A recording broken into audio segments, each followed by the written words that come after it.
Why pin someone if you can hold them? I mean, I totally relate to that. Wow, that's some intensity on the table there. He's got the signature shades on. What do you guys think of the shades while arm wrestling? Leave a comment.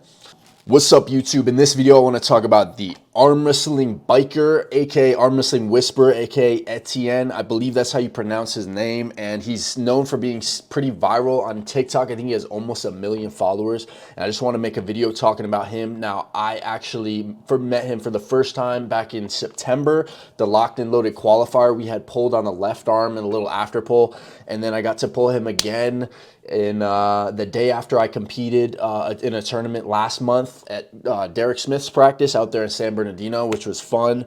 I got to pull with him out there, got to pull with a bunch of beasts from that Alpha Empire team, which is a great team in Southern California.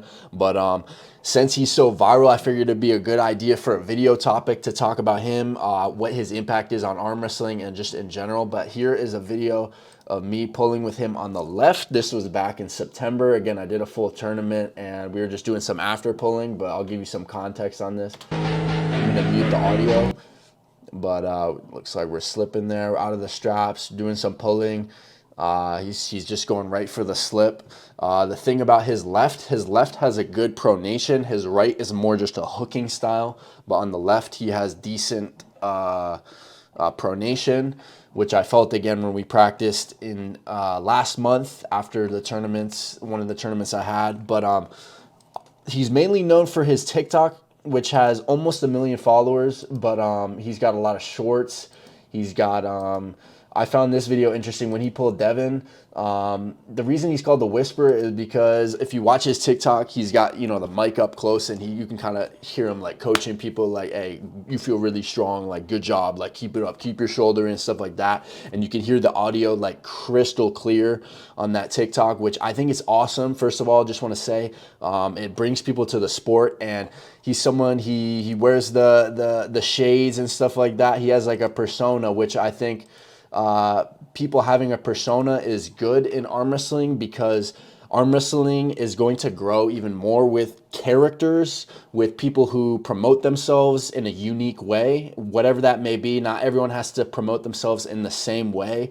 Like, you can be yourself and still promote yourself and be, you know, talk shit, or you don't even have to talk shit. You just have to have something that makes you stand out from everyone else. Because if you look at the UFC, for example, people are very opinionated on their favorite fighter and who they want to win fights, which is part of what makes watching it so interesting. So when we have more people in arm wrestling where people can gravitate towards, oh, I like this guy, or oh, I like this guy, then it's something that just brings more eyes to the sport, if that makes sense. So just like Paul Italia said, you know, it's good for promotion too. I mean, anyone who's promoting an event, if you have someone where, oh, there's something that stands out, like any certain quality, then it's something that's good for the sport. But I want to watch this video with Devin, where Devin completely matches what Etienne usually does, which is, you know, kind of coaching the people along that he's arm wrestling. He usually seems to arm wrestle a bunch of guys at like a supplement shop. Here, let's go to the short section here. It's a lot of them are beginners, the guys that he's pulling on TikTok, but that's not to say that he's not like a legit arm wrestler. Like at 160 pounds, he's probably one of the top guys in the top 10 at 160, I would say.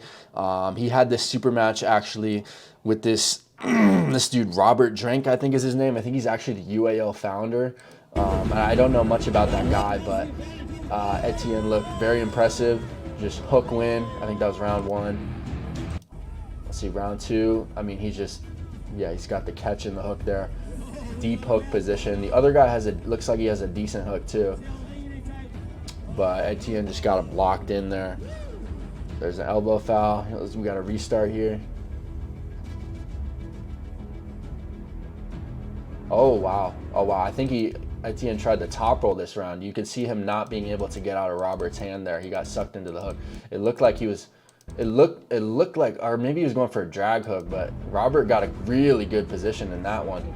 Elbow foul on Etienne. Oh, that's the win. Okay. So I think it's 1-1. Let's see. This must be round 3. Let's go to round 3 here.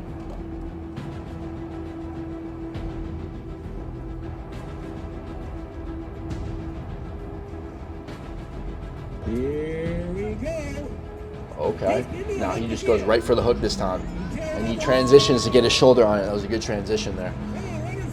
Guy Robert is fighting hard in the hook there, but it looks like Etienne is in a tighter position, closer to his arm. Robert is getting a little bit more separated there, so I mean, Etienne looks real confident that he's going to be able to finish this match. It almost looks like he could finish it right now, but he's just holding. That's what it looks like to me at this point. You can see the look on Robert's face. He looks completely gassed out there. He's like, it looks like he has nothing. Yep, so he was just holding him. So I think that's 2-1 for Etienne, and this must be the last round here if it's a best out of 5. Etienne shoots in for the hook, gets that bone-on-bone position there. Shoulder very tight. I mean, this is completely over. You can see him just holding here, just putting on a show here. Why pin someone if you can hold them? I mean, I totally relate to that. Oh, last effort. He's like, I got nothing. Oh, there's the endurance. Okay. And that's the win. So, I mean, I don't know much about the Robert Drink guy, but Etienne has done some tournaments. I think this is the compound. He beat most of the guys except for David Step 9, who's a fucking monster. Armenian, like, world champion, dude. Oh, here's him versus Caleb. Let's see this. Destroys Caleb there. Completely destroys Caleb. Now, David is just another level. This is an Armenian fucking powerhouse. Just right to the pad there. Right to the fucking pad. That guy's Arnold Classic champion. I believe he might be world champion. Guy on the left with the red shirt. Here we got the strap match. Right to the pad. Right to the pad. Oh, he's going against Michael. I know Michael. I've practiced with Michael. Goes for the half slip. And then the transition. Looks like an exploding hand technique style. There's the win. There's the win. See, a lot of these guys, I don't know like how high ranked these guys are. Kane is pretty good on the right arm as well in that weight class, but wow, right to the pad from Etienne. But this is the toughest match right here. This is David. David's no joke. You can see him peeling into Etienne's fingers there, not letting him get as deep of a hook position as he would like, just with that pronation. And he's surging to the side. It's just too much power for Etienne to set that hook tight. That's, yeah, complete excellence by David there. And I've seen this Gabriel Young dude. He looks pretty good. I've never arm wrestled with him, but I think he's another guy at about 160 who looks pretty strong. I'm not sure where he's from, but I've seen him, I believe, on TikTok as well. Another, wow, that's some intensity on the table there. Work, E.T. E.T. looks real confident there. He's got the signature shades on. What do you guys think of the shades while arm wrestling? Leave a comment. Too cool for school. There's the win from E.T. against Gabriel. Oh, here's the final match here. I mean, he's going against the Titan. For him to even be in the match with a guy like Step 9 that's good. That's good. I mean, guy's world class. The beat is world class. I think that was the elbow foul there. Got to restart.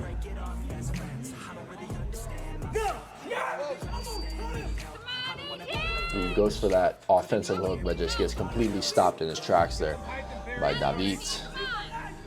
David is holding in the hook.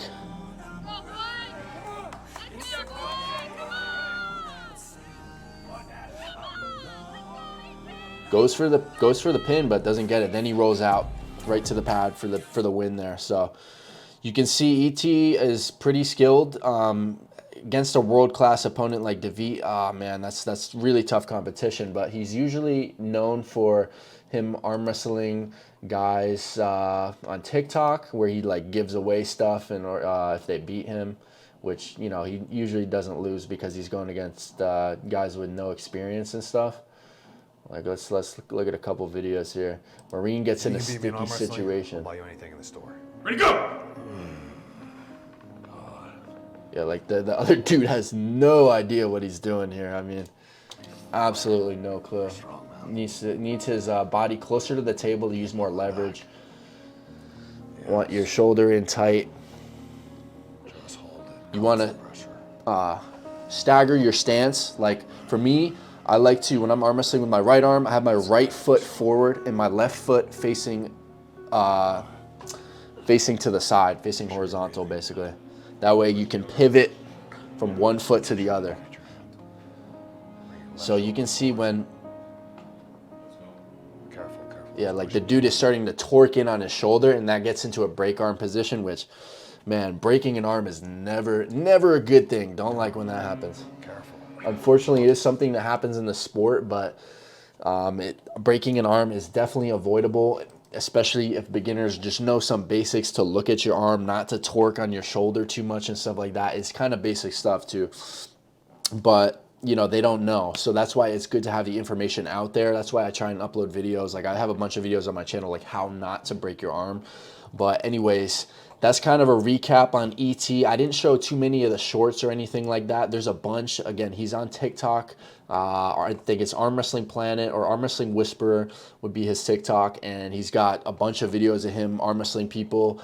And also he's competed again in some tournaments. We'll see if he competes in some other tournaments soon, but he was a pretty chill dude. Like I said, we got to train in San Bernardino with Derek Smith's team. I got to pull with him. That was the day after I did a tournament in San Diego, and I went out there to practice with Derek Smith, Heraclio, who's another strong dude from Alpha Empire team, and ET. We got a bunch of pulls in with ET. We were just going for hours. I mean, I was there at that practice probably 4 or 5 hours, and I was arm wrestling basically the whole time, which is awesome. I love.